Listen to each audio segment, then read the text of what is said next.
ஓம் சாந்தி 10/6/2026. இன்றைய வானியில் ஸ்லோகனை பற்றிய சிந்தனை. மேலா ஜமேலா, அதாவது திருவிழா மற்றும் குழப்பத்திலும் டபுள் லைட்டாக இருப்பவரே தாரணா மூர்த்தி ஆவார்கள்.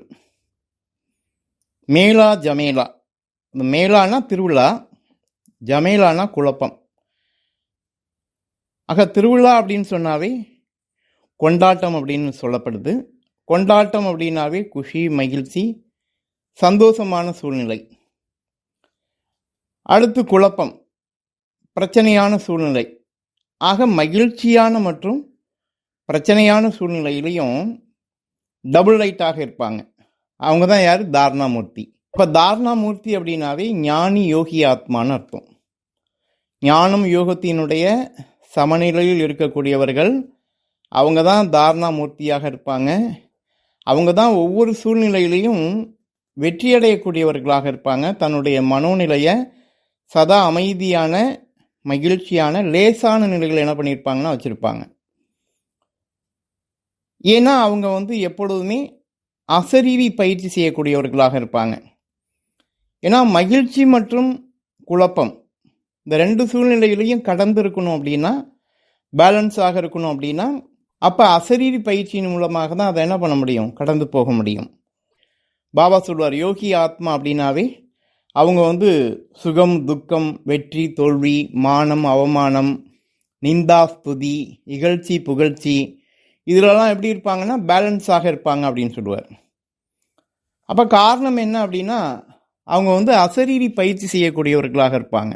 அதாவது பாபா சொல்வார், அதிக கால அசரீரி பயிற்சி செய்யக்கூடியவர்களே எப்படிப்பட்ட சூழ்நிலையிலையும் அவங்க எப்படி இருப்பாங்கன்னா பாதிக்கப்படாமல் பாதுகாப்பாக இருப்பாங்க.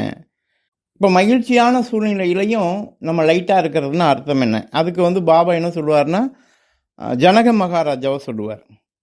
ஜனகர் ஒரு நாட்டினுடைய மகாராஜா. ஆனால் அவர் எப்படி இருந்தார்? விடுபட்ட நிலையில் இருந்தார். ஏன்னா அவருக்கு ஜீவன் முக்த நிலையின் அனுபவத்தை நம்ம செய்யணும் அப்படிங்கிற விருப்பம் இருந்துச்சு. அப்போ ஜீவன் முக்தினா என்னன்னு புரிஞ்சுக்கிட்டார். நீங்கள் சுகபோகம் நிறைந்த ராஜ்யத்தை ராஜ்யம் செய்த போதிலும் இறைவனுடைய நினைவுல நீங்கள் விடுபட்ட நிலையில் எப்படி இருக்கணும், ஆட்சி செய்யணும். அதான் ஜீவன் முக்த நிலை அப்படின்னு என்ன பண்ணுவார்? அஷ்டவர்க்கரர் அவருக்கு போதனை பண்ணுவார். ஸோ அதே போல் அவர் என்ன பண்ணுவார்னா ராஜ்யம் செய்வார். அதனால் அவருக்கு ராஜரிஷிங்கிற பட்டம் கூட என்ன ஆகும்னா கிடைக்கும்.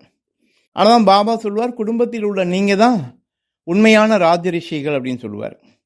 அப்போ ராஜரிஷினாவே ராஜா போன்று குடும்ப வாழ்க்கையில் இருந்த போதிலும் கூட ரிஷி போன்று தூய்மையான, பற்றற்ற, ஆசைகள் இருந்தெல்லாம் விடுபட்ட நிலையில் இருக்கிறது.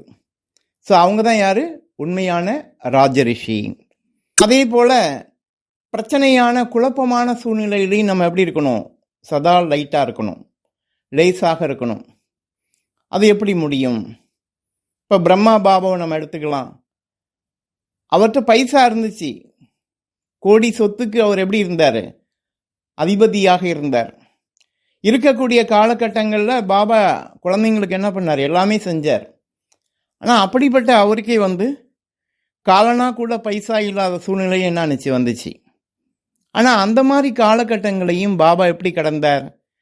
கவலையற்ற மகாராஜாவாக கடந்தார் அப்படின்னு சொல்லுவாங்க. அப்போ காரணம் என்ன அப்படின்னா, அவர் செய்பவர் செய்விப்பவர் யார்? சிவ பாபா.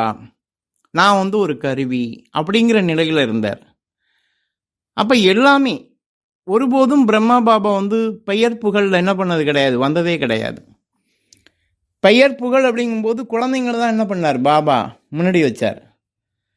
தியாகம், தாரணை, சேவா அப்படிங்கும்போது தன்னை என்ன பண்ணார்? பாபா முன்னாடி வச்சார். பெயர் புகழில் குழந்தைகளை முன்னாடி வச்சார்.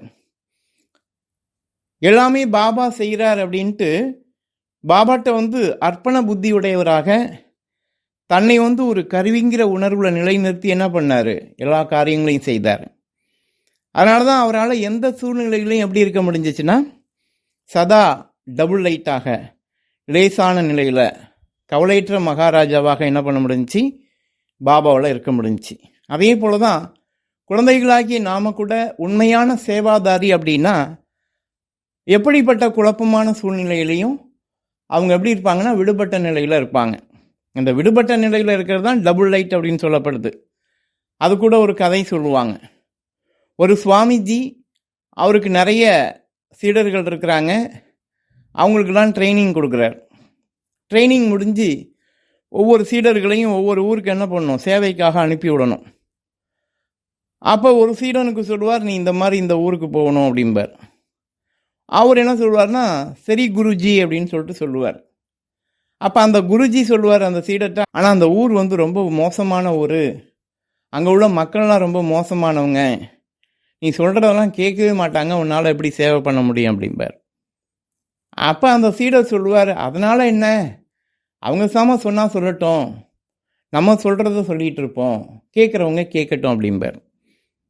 அதுக்கு வந்து குருஜி சொல்லுவார், சரி உன்னை திட்டினாங்கன்னா நீ என்ன பண்ணுவ அப்படின்னு சொல்லுவார். திட்டினாங்கன்னா என்ன பண்ணுவேன், நம்மளை அடிக்கலல்ல அப்படின்னு நினைப்பேன். சரி உன்னை அடித்தா என்ன பண்ணுவ அப்படின்னு கேட்பார். என்னை கொல்லாமல் விட்டாங்கல்ல அப்படின்னு நினைப்பேன். சரி உன்னை கொன்னா என்ன செய்வ அப்படின்னு சொல்லுவார்.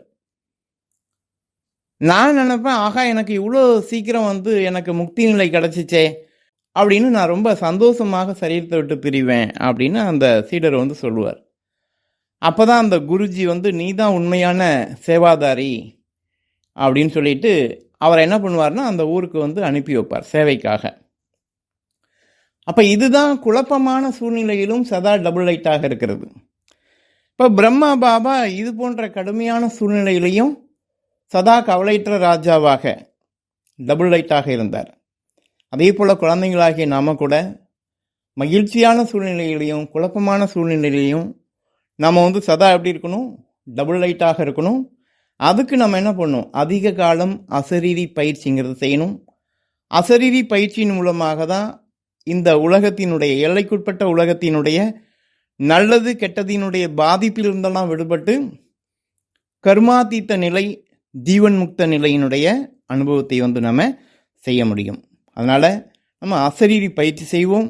ஞானம், யோகம், தாரணை, சேவா 4 பாடத்திலும் நம்பர் 1 பாஸ் ஆகக்கூடிய பாஸ் வித்தானராகுவோம். நல்லது.